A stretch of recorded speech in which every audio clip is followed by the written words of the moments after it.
In this part of the lesson, we're going to talk about something called the gradient. For the purposes of this lesson, we're going to talk about the gradient for functions that map from R2 to R1, and then the extension of that is pretty simple for a later lesson.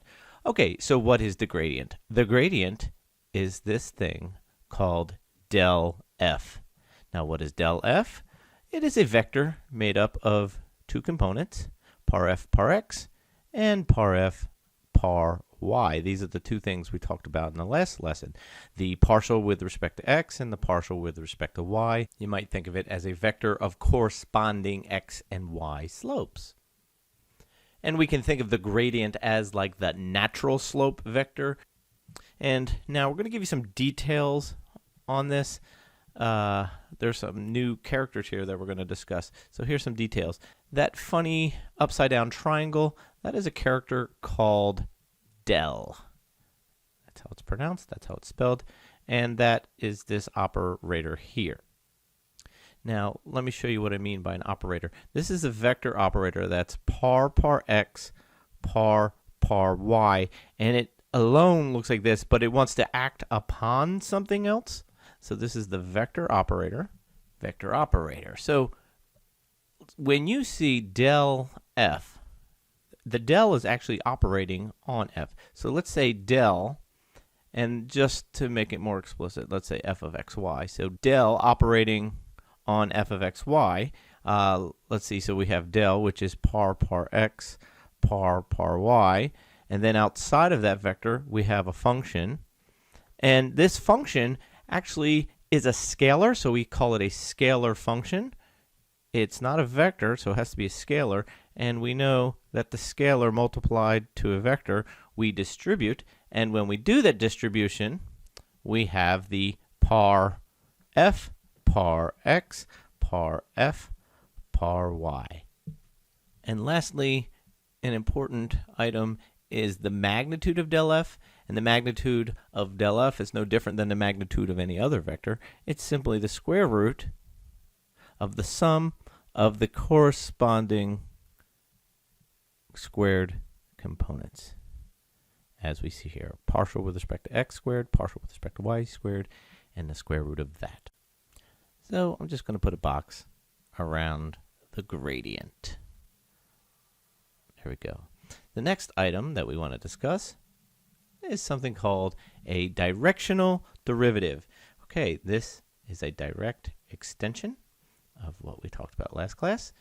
So we talked about this, and we also talked about the partial derivative with respect to y, as you see here. Okay, in words, what are all of these?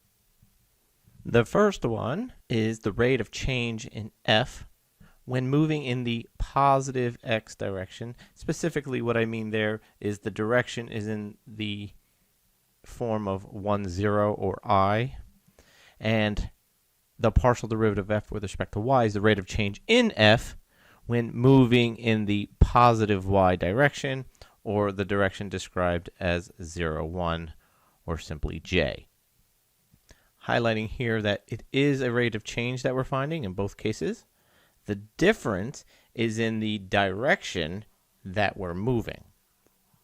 And so, what is a directional derivative? So a directional derivative talks about the rate of change in f, but when moving in a direction v, where v is not equal to vector I or vector j. So we're moving in some other direction.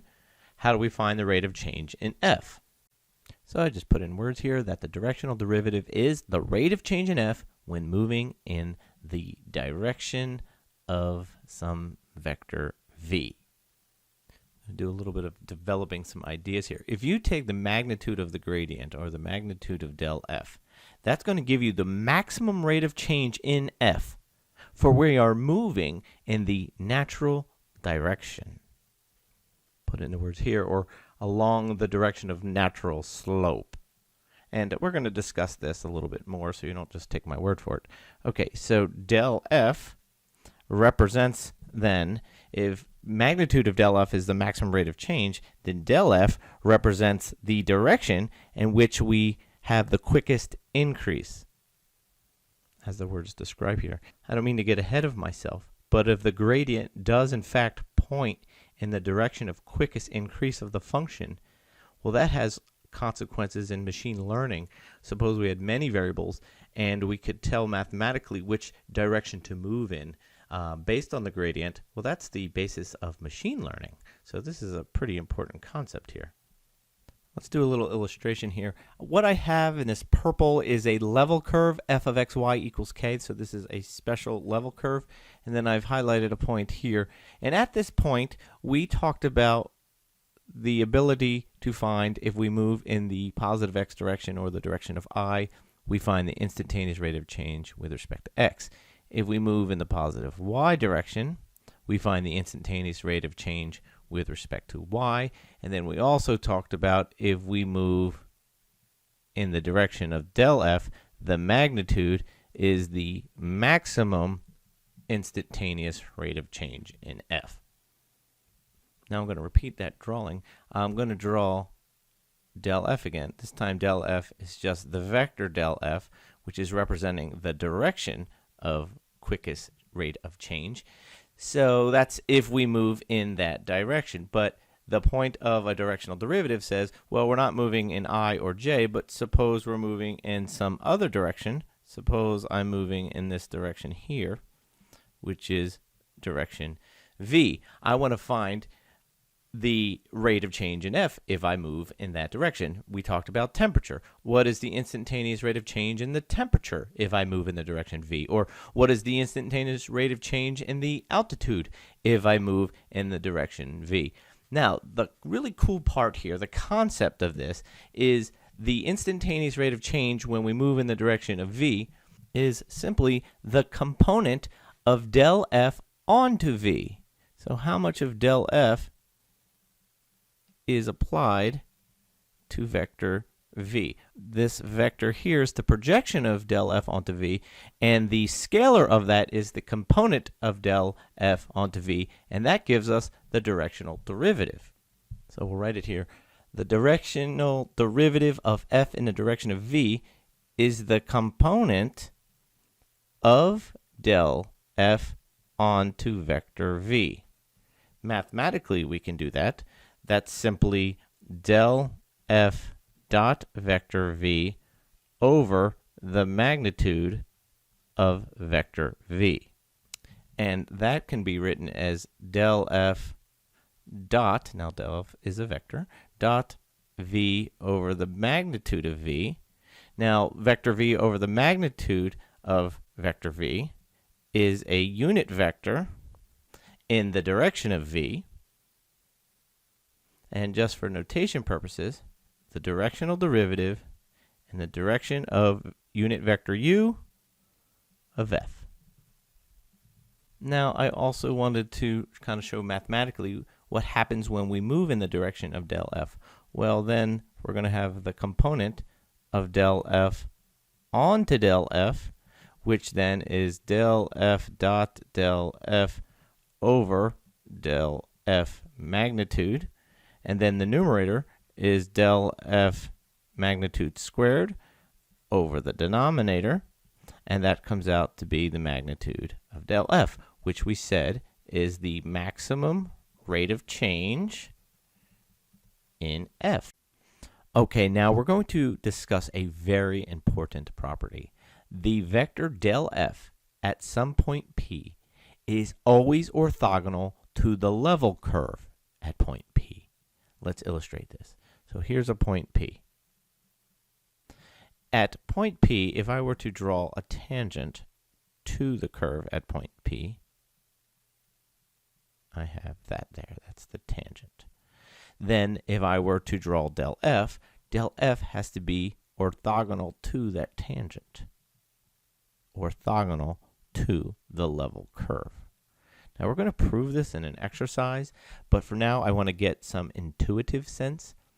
Okay, if we were to move in the direction of the tangent, so here up or down along that tangent, then essentially we're moving along the level curve. And when you move along the level curve, there is no rate of change in f. F remains constant. So intuitively, if you move along the tangent, f is not going to change. So that does make some sense that if you move off of the tangent orthogonally, then we're going to have the maximum rate of change. That's the direction we will move to have maximum rate of change. We can see it again up here. I'm just going to reiterate this point. So I'll draw a point P, and then I have the tangent here, and then del F is going to be orthogonal to that tangent or orthogonal to the level curve itself. And that's always going to be true. And I'm excited to see how you prove it as compared to how I proved it. Let's take a look at the first example. We have a function f of x, y equals x cubed y squared, and we want to define the level curve that goes to the point -1, 2. To define that level curve, let's figure out what f is at that point. So f of -1, 2 comes out to be -1 cubed times 2 squared, and that comes out to be -4. So this level curve that we see here in the graph is the level curve f of x, y equals -4, or simply x cubed y squared equals -4. This equation here produces the graph that we see in this picture. You will notice that we have the graph that goes up here and the part of the graph that goes down here, but both of those constitutes that level curve. Every point along this curve has an f value of -4. In part B, we want to know in what direction from that point -1, 2 shall we move to get maximum rate of change. And so we're going to find the gradient del f, and del f is the gradient, partial derivative with respect to x, gives us that, and the partial derivative with respect to y gives us that. Those are just the first partial derivatives. Now if I compute del f at the point -1, 2, well then that's going to give me the vector 12, -4. So that tells me what direction I would move in to achieve maximum increase. In part C, we want to find the directional derivative. We want to find the component of del f onto the vector v that they give us. So that's going to be vector del f dot vector v, that was given to us, all over the magnitude of vector v. And of course, this comes out to be 48 plus 12, that's the dot product, over 5, 60 over 5, or simply 12. That is the scalar of the projection vector of del f on to v. And in context, the temperature will increase at a rate of 12 degrees Fahrenheit per meter as we move in the direction of vector 4, -3 from the point -1, 2. Okay, now we're going to illustrate this graphically. The first thing I'm going to do is graph the gradient vector. Now that gradient vector was 12, -4, so I'm going to start from this point and go over 1, 2, 3, 4, 5, 6, 7, 8, 9, 10, 11, 12, and then I'm going to go down 4. 1, 2, 3, 4. Okay, so that's where that vector is going to end. And I'll turn that into a vector. You will notice the tangent were here. We have that orthogonal property going on. Next thing I'm going to draw is the vector of direction, and the vector of direction was 4, -3. So I'm going to go 1, 2, 3, 4, negative 1, 2, 3, and that's where that one's going to end up. Okay, show the arrow for the vector. Now del f on to vector v. Well, I'd have to extend this, so this is going to go off the page.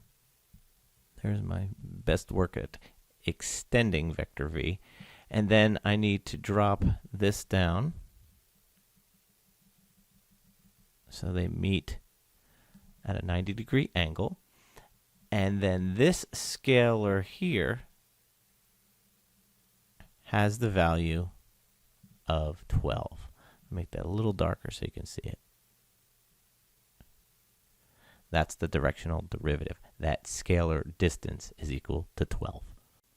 Example number 2 is very similar to example 1, so hopefully I can move a little quicker here.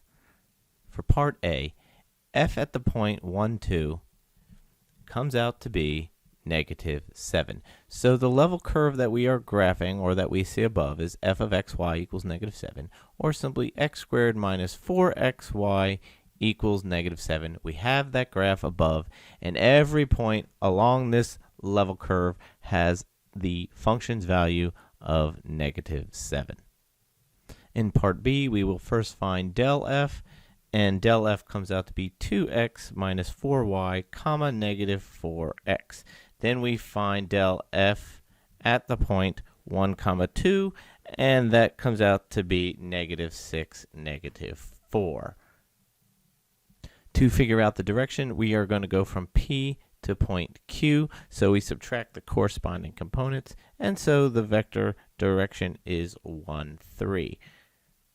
Now, if I find the directional derivative and the direction unit vector of f at 1, 2, well, then we have negative 6, negative 4, dot 1, 3, over the magnitude of that, which comes out to be the square root of 10.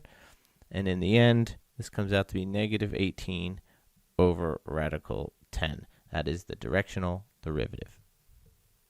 So here we have a couple of the vectors drawn, del f and the directional vector. If I extend the directional vector here,